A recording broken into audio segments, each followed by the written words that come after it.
یا مخفف جو لفظ آپ استعمال کرتے ہیں آپ مثلا کہتے ہیں FA، جس طرح FSC، اس کے درمیان آپ دیکھتے ہیں تو یہ علامت لگائی جاتی ہے۔ چھٹی ہے سوالیہ، یا اس کو استفہامیہ بھی کہتے ہیں۔ آپ کسی سے کوئی چیز دریافت کرنا چاہتے ہیں، کوئی پوچھنا چاہتے ہیں، مثلا تم کون ہو، آگے ایک سوالیہ نشان لگایا جاتا ہے، اور یہ بھی بڑی اہم علامت ہے۔ جب بھی آپ کو مفہوم کو واضح کرنا ہو، پتہ چل جاتا ہے کہ آپ سے کچھ دریافت کیا جا رہا ہے۔ ساتویں علامت، اس میں 3 علامات آ سکتے ہیں، اس کو علامت تاثر بھی آپ کہہ سکتے ہیں، اور تینوں ہیں، مثلا ندائیہ، فجائیہ اور استجابیہ۔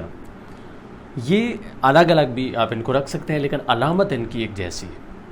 مختلف جگہ پہ علامت آپ یہی لگائیں گے۔ مثلا آپ ندائیہ کی علامت کہاں لگائی جاتی ہے؟ جہاں صدا یا آواز آپ لگائی جاتی ہے، مثلا آپ کہتے ہیں بھائی جان، آگے یہ علامت لگا دیتے ہیں۔ اسی طرح فجائیہ، جب آپ دکھ یا اسی خوشی کا اظہار کر رہے ہوتے ہیں تو اس وقت یہ علامت لگائی جاتی ہے، مثلا آپ کہتے ہیں اف، واہ، اس طرح کے بعد آپ یہ علامت لگاتے ہیں۔ اور استجابیہ، جب کہیں حیرت آپ کو ہوتی ہے، کاش، جس طرح کوئی اس طرح بھی بات کر رہے ہوتے ہیں اور کہیں حیرت کا امکان ہو تو وہاں آپ استجابیہ کی علامت لگاتے ہیں۔ تینوں کی علامت سیم ہے، بس ان کے احساسات الگ الگ ہیں۔ 8ویں علامت ہے واوین۔ واوین اکثر آپ دیکھتے ہیں، یہ انورٹڈ کاماز میں جو چیزیں ہم لکھتے ہیں، اکثر اقتباس یا کسی اور شاعر کا کوٹ آپ کہیں لکھتے ہیں تو اس کو واوین میں آپ لکھتے ہیں۔ مثلا وہ قائد اعظم کا قول ہے کہ کام کام اور کام، تو اس کو آپ واوین میں لکھیں۔ اس کے لیے ضروری ہے کہ ہو بہو وہی الفاظ آپ لکھیں جو کسی دوسرے نے کہے، تو اس کے لیے واوین ضروری ہے۔ اس کے بعد نامہ ہے لکیر یا خط، یہ ڈیش ہوتی ہے جس طرح اوپر ہم نے کہا، لیکن تھوڑی سی اس کو لمبا کر دیتے ہیں۔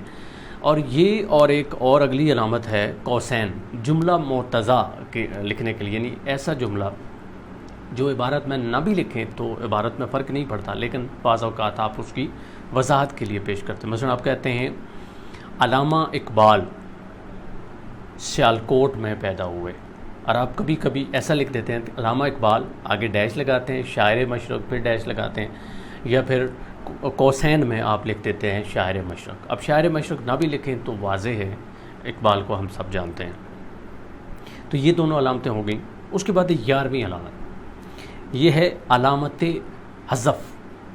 یہ کم لوگ اس کو جانتے ہیں، یہ ایسے ڈاٹڈ آپ لکھتے ہیں۔ اکثر آپ نے دیکھا ہوگا کہ کچھ بڑی عبارتیں لکھی ہوتی ہیں کتابوں میں تو آگے ڈاٹ ڈلے ہوتے ہیں، تو یہ جب بھی آپ کوئی بڑا اقتباس لکھتے ہیں، یعنی کسی اور شخص کی عبارت کو اٹھا کر لکھتے ہیں، تو وہاں پر کچھ الفاظ کو جب آپ چھوڑ دیتے ہیں یا اسکپ کرتے ہیں تو وہاں پہ لکھتے ہیں۔ یا بعض اوقات ایسا ہوتا ہے کہ کچھ جو الفاظ ہیں وہ حذف کرنے ہوتے ہیں، یعنی لکھنا آپ کو مناسب نہیں لگتا تو آپ وہاں پہ یہ علامت لگا دیتے ہیں۔ اس کے بعد ہے 12واں علامت ترک، یہ جس طرح آپ عربی میں 8 لکھتے ہیں الٹا، اس طرح کی یہ علامت ہے، اور یہ تب آپ لگاتے ہیں جب کہیں لفظ آپ سے چھوٹ جائے۔ مثلا میں نے علی سمجھایا، اب بیچ میں آپ نے کو لکھنا تھا وہ آپ بھول گئے تو اس کی جگہ یہ علامت لگا کے اوپر آپ کو لکھ سکتے ہیں۔